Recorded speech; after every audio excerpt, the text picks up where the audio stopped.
সম্মানিত আজকের সভার সভাপতি মহানগরী জামাতের সম্মানিত আমির তোমার সাহেব, উপস্থিত জামাত শিবিরের নেতৃবৃন্দ, আমার সামনে উপস্থিত সম্মানিত সিলেটবাসী, আসসালামু আলাইকুম ওয়া রাহমাতুল্লাহ। আসলে এই একটা ঐতিহাসিক এখানে আমাদের ভাই এই নুরুল ইসলাম, ডক্টর নুরুল ইসলাম বক্তব্য রাখলেন।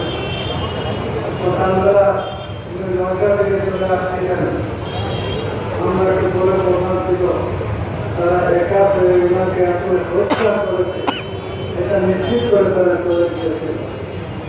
কিন্তু আমরা মসজিদে পর্যন্ত থেকে নেওয়ার পর আমরা শহীদ শরীরে হেলিকপ্টারে তারা পাঠিয়ে দেন।